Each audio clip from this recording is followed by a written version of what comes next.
Velkomin í kaffispjallið. Til okkar er komið Sandra D. Gunnarsdóttir sem var að ljúka meistaranámi í náms- og starfsráðgjöf frá Háskóla Íslands og okkur langaði að heyra aðeins meira lokaverkefnið hennar. En það bar yfirskriftina, það er svo mikill fókus á okkar námi á bóknám, áskoranir í náms- og starfsráðgjöf með áherslu á ráðgjöf starfsnám. En kannski áður en við byrjum að fjalla efni ritgerðarinnar, Sandra, velkomin. Takk fyrir. Þá langaði mig að heyra svona aðeins frá þér, hvað þú ert að starfa og þú varst að ljúka náms- og starfsráðgjöf í vor. Já, ég er búin að vera að starfa hjá Fræðslunetinu Símenntun á Suðurlandi núna síðan 2011, þannig að ég er svona í fullorðinsfræðslunni. En og þar er ég að sjá námskeið og námsleiðir og er í miklum samskiptum við námsmenn og þannig að það eru mjög fjölbreytt verkefni þar. Okay.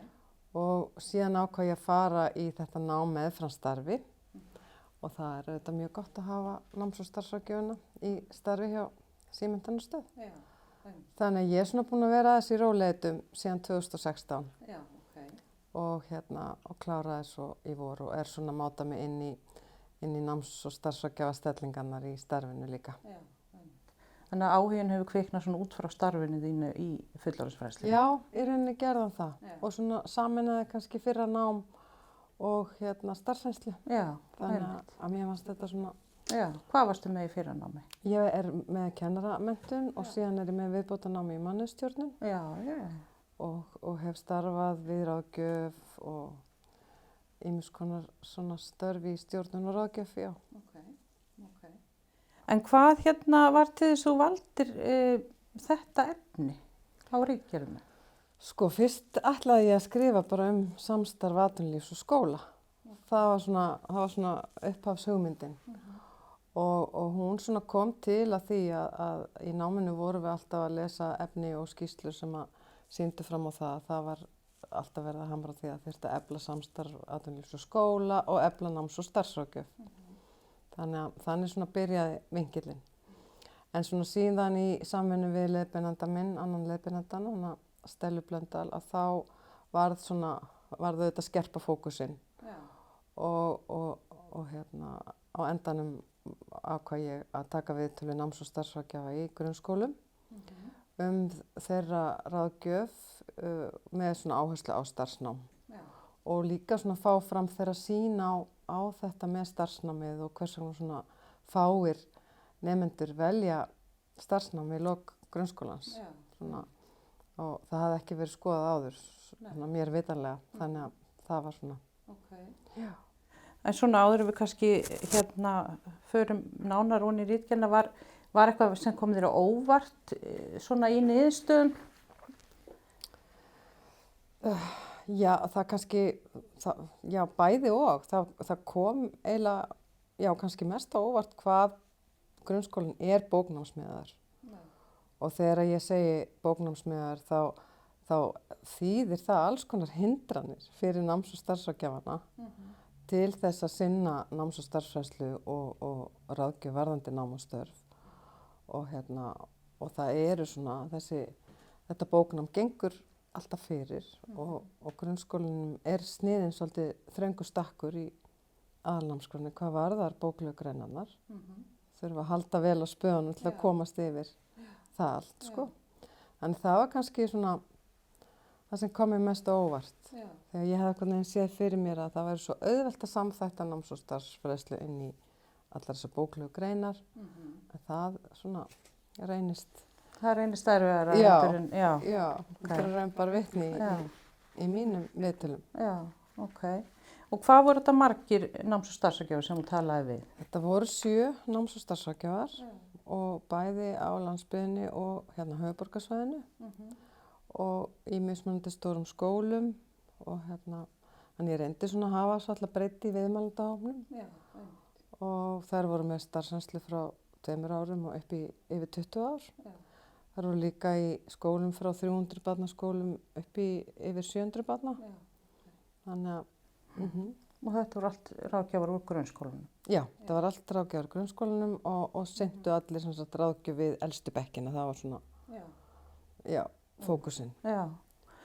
En að þú segir að þetta sé, sem grunnskólinn sé svo bóknámsmiðaður, hvað þyrfti að breytast innan kannski starfsumhverfi skólana til þess að gera þeim meira kleift að vera meira í starfsnáminu og erum við að tala um samstarf út fyrir skólana eða? Ég held við séum að tala um nokkra þætti sko. Við erum auðvitað að tala um eins og náms- og starfsfræðsla hér að þá hún ekki svona skilgreind námsgrein með hæfniviðmiðum í aðalnámskrá grunnskóla. Og það komin okkar inn á það að þeim finnst þetta vanta og nefndu Noreg til samanburðar þar sem að náms- og starfsfræðsla bara skylda í 8. til 10. bekk. En hér voru 5 af þessum 7 ráðgjöfum að sinna náms- og starfsfræðslu í 10. bekk. 2 voru ekki að sinna neinni fastri náms- og starfsfræðslu í 10. bekk. En voru svona að leita færis með að koma inn í tíma og þá byggði það svona á samstarfi við kennarann að fá að koma inn þarna í 20 mínútur eða 10 mínútur.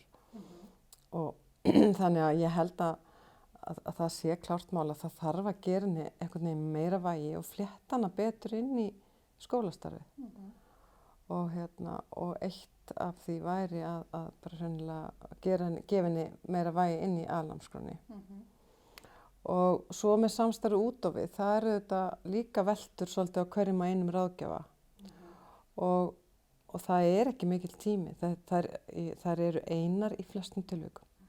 Öllunum einu, þá þær einir ráðgjafinn og þær að sinna gríðarlega stórum hópi nemenda.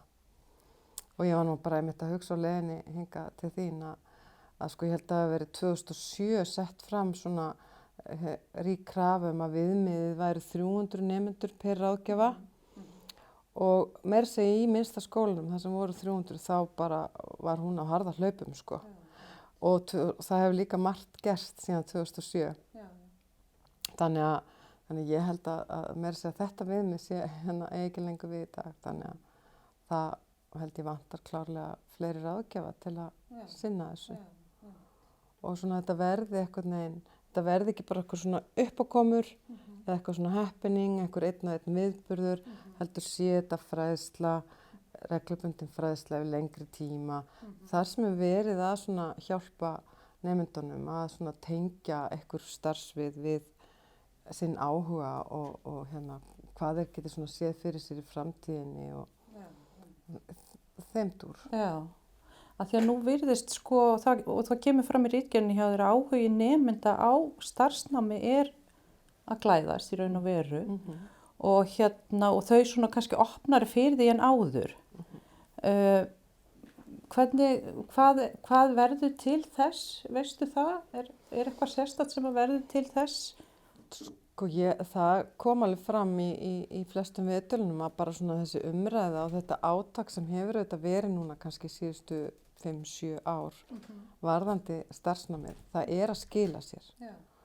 Og leið og það skila sér til foreldra og þá skila það sér til nemenda því foreldrar hafa auðvitað mikil áhrif á námsval barnanna sinna. Þannig að ég held að þessi umræða sé að skila sér. Og það bara mjög ánægilegt, en svo það líka bara að halda áfram og mér fannst líka, það voru allir ráðgjafarnir, það voru mjög áhugasamar og lögðu mikið metnað í að kynna starfsnám eins vel og var kostur að gera, svona miðað við þann ramma sem að það höfðu. Þannig að, og bara til að tengja og sýna krökkunum hvaða möguleikar í boði og að það væri enginn að fara misvið einhvað sem að gæti vakið mikinn áhuga af því hann heyrði aldrei það eða eitthvað slíkt.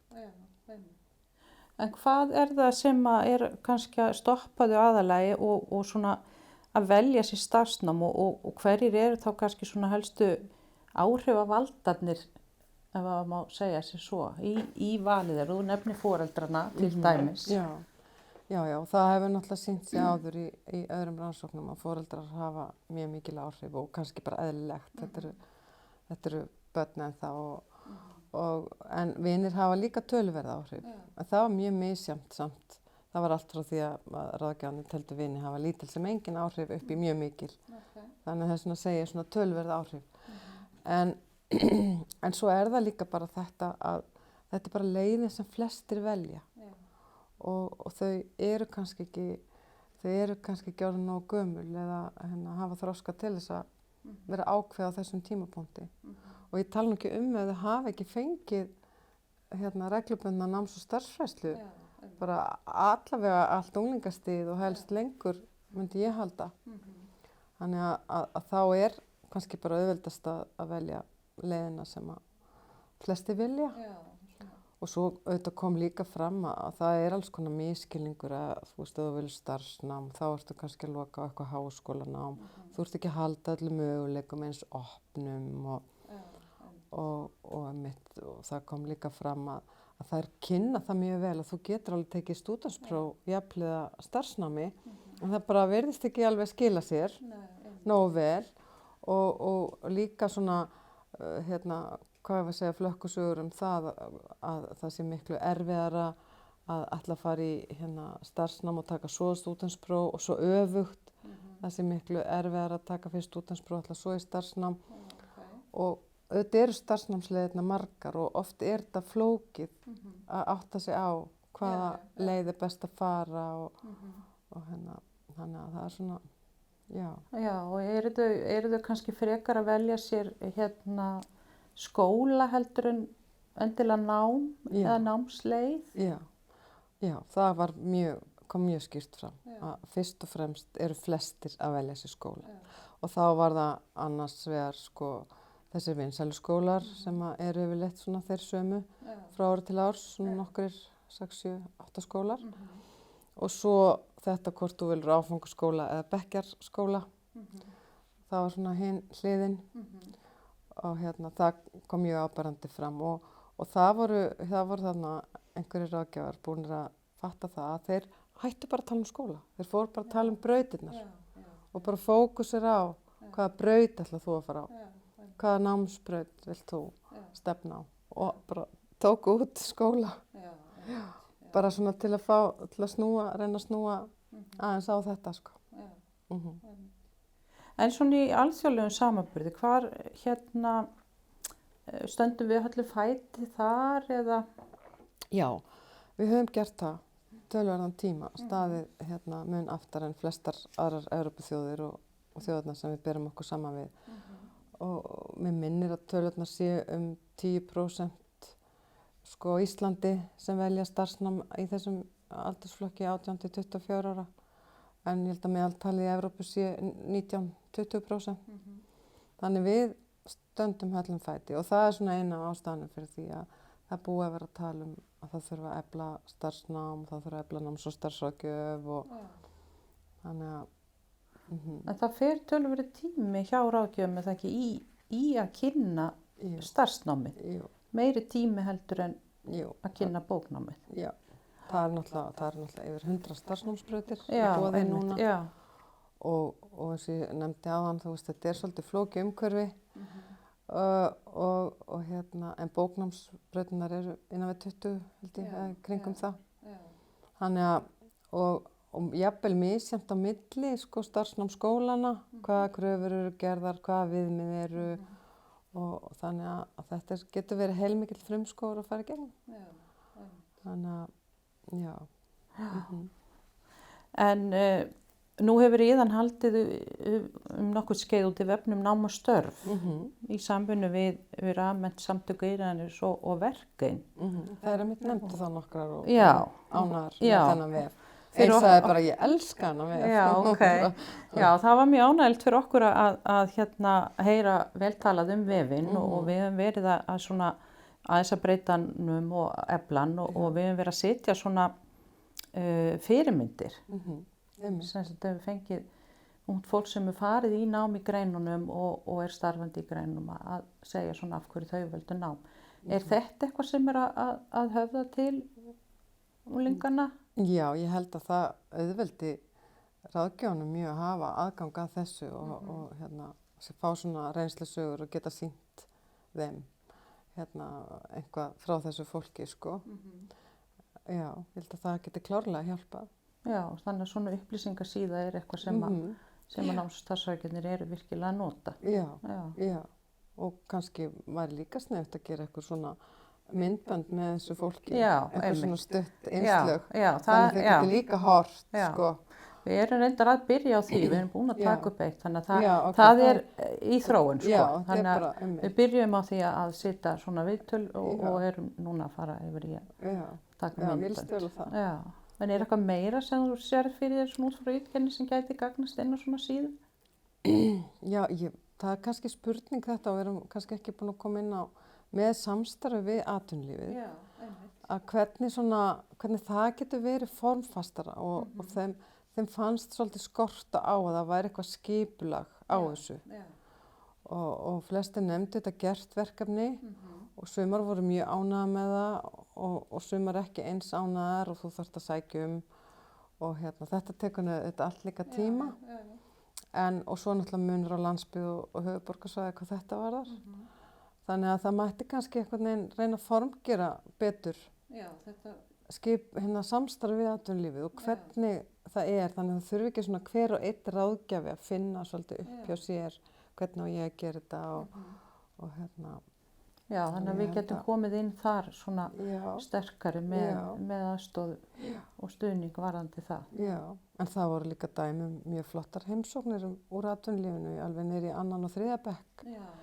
Og það er bara meira svona, sko, bara,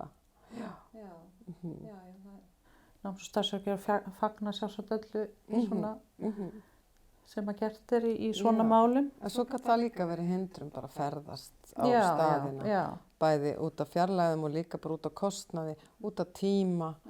Þannig að það voru alls konar hindranir í veginum. En allir að leita leiða, það vantaði ekki, það var mjög mikill metnaður. Þetta er mjög spennandi, en svona kannski í lokin, hvernig sér þið fyrir að væri hægt að nýta niðurstöðuna svona eitthvað? Er eitthvað sem að stjórnvöld gæti gert til dæmis betur eða hvað sér þið fyrir þeim með það? Já, það, sko, ég held klárlega að stjórnvöld geti komið að þessu með samstarf við atvinnulífið og tekna upp einhvers konar fyrirmynd til þess að það er svona eitthvað samræmt og aðgengilegra. Og eins þetta með alnámskrana sem ég nefndi áðan og ég held að það sé númer 1, 2 og 3 að koma þessu svona betur og skýrar inn í alnámskrana. Það sé gert ráð fyrir þessu og það ráðgjafarnir þurfi ekki verið svona berjast fyrir því að fá alltaf tíma. Þannig að ég held að það væri mjög gott, sko.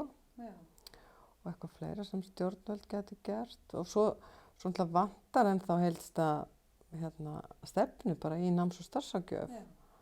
Þannig að en ég sé það að hún er í smíðum, hún er í vinnslu, hún er þetta búin að vera það í nokkur ár en hún verður þá bara vonandi þrjusugóð þegar hún kemur. Og við höfum líka að líta til annarra landa sem eru búinir að ná góðum árangri og ná betri árangri en við og læra þeim. Við þurfum ekkert að finna upp hjólið. Nei. Já, þetta er búið að vera mjög fróðlegt og skemmtilegt. Bara takk fyrir að koma til okkar og leyfa okkur að heyra af þessu. Bara gaman að koma. Takk fyrir mig.